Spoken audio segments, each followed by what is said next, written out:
መንግስት ወደ ሀገር ውስጥ የሚገቡ የነዳጅ ተሽከርካሪዎችን ክልከላ በተመለከተ ከወራቶች በፊት ማንሳቱ ይታወቃል። በአንጻሩ ደግሞ በነዳጅ የሚሰሩ ተሽከርካሪዎችስ ወደ ሀገር ውስጥ ይገባሉ? የብዙዎች ጥያቄ ነው። በዛሬው ፕሮግራማችንም በሀገራችን ኢትዮጵያ በነዳጅ ከሚሰሩ አነስተኛ የሥራ ተሽከርካሪዎች መካከል አንዷ የሆነችውን የሱዙኪ ኤቭሪ አሁናዊ ዋጋዋ ስንት ነው? ሙሉ ዝርዝር መረጃ ይዘናል። ሰላም ጤና ይስጥልን። የተወደዳችሁና የተከበራችሁ የቻናላችን ተከታታዮች እንደምን አላችሁ?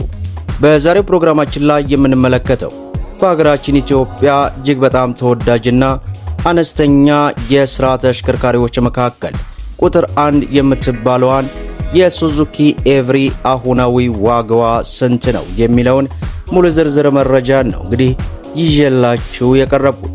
እንደምታስታውሱት ከወራቶች በፊት መንግስት ከዚህ በፊት እንግዲህ ለ2 ዓመት አካባቢ የነዳጅ ተሽከርካሪዎች ክልከላን በተመለከተ ማንሳቱ ይታወሳል። ከዚህ ጉዳይ ጋር ተያይዞ ብዙዎች እንግዲህ ወደ ሀገር ውስጥ የነዳጅ ተሽከርካሪ ይገባሉ እንዴት ነው የሚለውን እየጠበቃችሁም እንደሆነ አውቃለሁ። ዞሮ ዞሮ ከመንግስት በኩል እስካሁን የወጣ መግለጫ የለም። ይገባሉ ተብሎ ይጠበቃል። የነዳጅ ተሽከርካሪዎች ወደ ሀገር ውስጥ መግባት ደግሞ የመኪና ገበያውን በግማሽ ዋጋው እንዲወርድ ያደርጋል። እኛም ተከታተልን ወደ እናንተ የምናደርስ ይሆናል። ሁላችሁም እንግዲህ ቪዲዮ ላይክ፣ ቻናሉን ደግሞ ሰብስክራይብ እያደረጋችሁ እስከ መጨረሻው ድረስ ተከታተሉ። እንግዲህ ክቡራን ተመልካቾቼ ዛሬ በብዙዎቻችሁ ጥያቄ መሰረት የሱዙኪ ኤቭሪ አሁናዊ ዋጋዋ ስንት ነው የሚለውን መረጃ ወደ እናንተ ከማድረሴ በፊት እንደተለመደው ስለ ተሽከርካሪዋ አንዳንድ ባህሪያትን ልግለጽላችሁ። እነዚህ ተሽከርካሪዎችን እንግዲህ የሚያመርተው አምራች ካምፓኒ ማሩቲ ሱዙኪ የተሰኘ ሲሆን የነዚህ ተሽከርካሪዎችም ቦዲ ታይፓቸው እንግዲህ ኮምፓክት ቫን ነው። እነዚህ ተሽከርካሪዎች በብዛት በሀገራችን ኢትዮጵያ የመኪና ገበያ ላይ የሚታወቁት ለሕዝብ አገልግሎት የሚሰሩ ተሽከርካሪዎች ናቸው። እነዚህ ተሽከርካሪዎች አጠቃላይ ርዝመታቸው 3.6 ሜትር ሲሆን ስፋታቸው ደግሞ 1.4 ሜትር ነው።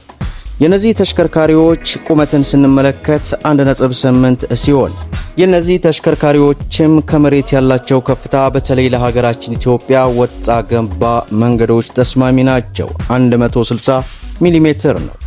የነዚህ ተሽከርካሪዎች ላይ የተገጠመላቸው የፍሬን ሲስተም ለፊተኛው ዲስክ ብሬክ ሲሆን የኋለኛው ደግሞ ድራምፐር ነው። እነዚህ ተሽከርካሪዎች ላይ የተገጠመላቸው ኢንጂን ባለ 1.2 ሲሲ 4 ሲሊንደር ሲሆን 79 የፈረስ ጉልበትም ያመነጫል። እነዚህ ተሽከርካሪዎች በብዛት እንግዲህ ሀገራችን ኢትዮጵያ የመኪና ገበያ ላይ በብዛት የሚገቡትና ያሉት ባለ 5 ስፒድ ማኑዋል ትራንስሚሽን ሲሆኑ የሚጠቀሙት የነዳጅ አይነት ደግሞ ቤንዚን ነው። እነዚህ ተሽከርካሪዎች በሊትር እስከ 20 ኪሎ ሜትር ድረስ መጓዝ የሚችሉ ሲሆኑ እነዚህ ተሽከርካሪዎችን ሳልቫቶ ፉል ለማድረግ እስከ 32 ሊትር ድረስ ይይዛል።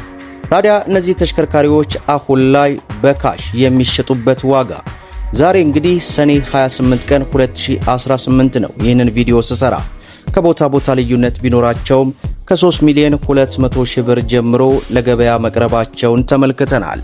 ነገር ግን በባንክ አማራጭ ማለትም 50% በባንክ አማራጭ የሚሰጡ የተለያዩ የመሸጫ ቦታዎችን ተመልክቻለሁ። ይህንን መግቢያ ላይ ያልገለጽኩላችሁ ያው የባንክ አማራጭን እኔ ሪከመንድ አላደርግም። ብዙዎችም በባንክ እየገዙ ከባድ ኪሳራ ውስጥ እየገቡ ስለሆነ ዞሮ ዞሮ ይህንን ተሽከርካሪ 50% በባንክ አማራጭ የሚሉት አጠቃላይ እስከ 3 ሚሊዮን 800 ሺህ ብር አካባቢ ይደርሳል። ስለዚህ በባንክ አማራጭ የሚለውን በፍጹም ባታስቡት ይሻላል ለማለት ያክል ወዳለሁ። ይቅርታ እስካሁን ሱዙኪ ኤቭሪ መሰለኝ ያልኩት ሱዙኪ ኬሪ ማለቴ ነው። ያው ቪዲዮን አይታችሁ የትኛው መኪና እንደሆነ ማወቅ ትችላላችሁ። ዞሮ ዞሮ እንግዲህ ዛሬ የብዙዎቻችሁ ጥያቄ የሆነችውን የሱዙኪ ኬሪ አሁናዊ ዋጋ መረጃ በባንክ እንዲሁም በካሽ የሚሸጡበትን ሙሉ ዝርዝር ነው ወደ እናንተ የነን መረጃ እንግዲህ በብዙዎቻችሁ ጥያቄ መሰረት ይዤላችሁ የቀረብኩት። ሌላ የትኛው መኪና እንዲሰራላችሁ ትፈልጋላችሁ? ኮሜንት ላይ አሳውቁን። እኛም እንግዲህ የምንሰራላችሁ ይሆናል። ሌላው እንግዲህ እጅግ በርካታ ብዙዎቻችሁም ስትጠብቁት የነበረውን የኦባማ አይሱዙ አሁናዊ ዋጋን መረጃ ነው። እጅግ በሚገርም ሁኔታ እንግዲህ እንደገለጽኩላችሁ የኦባማ አይሱዚ አሁን ላይ በተለያዩ የመሸጫ ቦታዎች ላይ አልፎ አልፎ እንመለከታለን። ዋጋው ግን እጅግ በጣም የተጋነነ ነው። ይህንን ዋጋ ስራልን የምትሉ ከሆነ ኮመንት ላይ ጻፉልኝ፣ የምሰራላችሁ ይሆናል። ነገር ግን ከ4 ወራት በፊት ወደ ሀገራችን ኢትዮጵያ እንዳይገቡ ታግደው ጅቡቲ ላይ የቆሙት በካኪ ሞተርስ በኩል የሚገቡት እጅግ በርካታ አይሱዞች እነሱን እየጠበቁ ነው። 4 ወር ይመስለኛል እንግዲህ በዚህ ቻናል የኦባማ መኪናን መረጃ ከሰጠኋቸው ማለት ነው። ዞሮ በከተማው ላይ ያለውን አሁናዊ ዋጋው ንገረን ካላችሁኝ ኮመንት ላይ ያሳውቁኝ፣ እኔም የምነግራችሁ ይሆናል። ነገር ግን አሁን ላይ ግዙ የሚለውን ሪከማንድ አላደርግም። አሁን ላይ በሀገራችን ኢትዮጵያ ያለው የመኪና ገበያን ስንመለከት እጅግ ባልተጠበቀ ሁኔታ እየጨመረ ያለበት ሁኔታ ነው። በተለይ በተለያዩ የዓለማት መረጃዎች ስንመለከት ቻይና እንዲሁም አሜሪካም ጃፓንም በተለያዩ የመኪና አምራች ድርጅቶች አካባቢ የሚወጡ ተሽከርካሪዎችን ስንመለከት በተለይ የቻይናው እጅግ በከፍተኛ ሁኔታ ዋጋቸው እየቀነሰ ነው።